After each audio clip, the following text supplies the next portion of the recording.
तो चलिए दोस्तों, इस वीडियो में आप लोगों को 3 बड़ी अपडेट देने वाला है, जो कि दोस्तों खेसारी यादव, अमित यासिक और रोशन रई का 3 बड़ी अपडेट देने वाला हूं दोस्तों। तो दोस्तों आप लोग इस वीडियो में बने रहें दोस्तों। जो लोग मेरे चैनल को अभी तक सब्सक्राइब नहीं किया सब्सक्राइब कर लें दोस्तों, क्योंकि हमारे चैनल पर भोजपुरी मगही खबर सबसे पहले आते हैं दोस्तों। तो दोस्तों वीडियो को स्टार्ट करते हैं। तो दोस्तों सबसे पहले बात कर लेते हैं अमित यासिक की तरफ, जिनका एक गाना आने वाला कल को दोस्तों, पावर में पैसा है। और ये छोड़ी इस गाने को दोस्तों लिखे हैं दोस्तों चिंटू राजा और म्यूजिक दिए हैं दोस्तों। इस गाने में पप्पू भाई और दोस्तों इस गाने में आप लोग को नजर आएंगे दोस्तों अमित यासिक और अंजलि भाई। दोस्तों इस गाने को रिलीज किया जाएगा दोस्तों कल, यानी 3 तारीख को दोस्तों मगही म्यूजिक जैक्सन की यूट्यूब चैनल पर दोस्तों। इस गाने बहुत शानदार तरीके से शूट किए गए दोस्तों। गाने जरूर सुनिएगा दोस्तों, बहुत अच्छे गाने बनाए गए दोस्तों। तो दोस्तों बात कर लेते हैं आप रोशन रई की तरफ से दोस्तों। रोशन रई का एक गाना आने वाला था, इस गाने का नाम है थाने में पार्टी मानव ही दोस्तों। इस गाने को रिलीज किया जाएगा दोस्तों, याद ही 3 बजे दोस्तों इस गाने को रिलीज किया जाएगा दोस्तों यूट्यूब चैनल रोशन रोही इंटरटेनमेंट के यूट्यूब चैनल पर दोस्तों। गाने को जरूर सुनिएगा दोस्तों, बहुत रंगदारी सॉन्ग बनाया गया दोस्तों। इस गाने को नजर आने वाला था रोशन रई और सृष्टि भारती दोस्तों। इस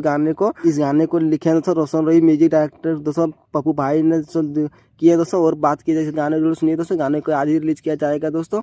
और तो दोस्तों अब की बार बात किया जाए खेसारी यादव की, तो जिसके खेसारी यादव को गाना आने वाला है, जिस गाने का नाम है दोस्तों गैले जब से मिल के दोस्तों। इस गाने को में नजर आने वाले हैं दोस्तों खेसारी यादव और सृष्टि पांडे दोस्तों। इस गाने को लिखे हैं दोस्तों कृष्ण बेदर्दी और इस गाने में म्यूजिक दिए दोस्तों आशीष वर्मा। बहुत तगड़ा गाना आ रहे हैं दोस्तों कल ही दोस्तों 3 सितंबर को दोस्तों। और इस गाने की जरूर सुनिएगा दोस्तों। आप लोगों को कैसा लगा दोस्तों आज के न्यू लेटेस्ट है दोस्तों खेसारी यादव, अमित यासिक और रोशन रई का दोस्तों। आप लोग कैसा लगा तो कमेंट जरूर बताएं दोस्तों। आपके लिए मिलते हैं दोस्तों नेक्स्ट वीडियो में दोस्तों। धन्यवाद।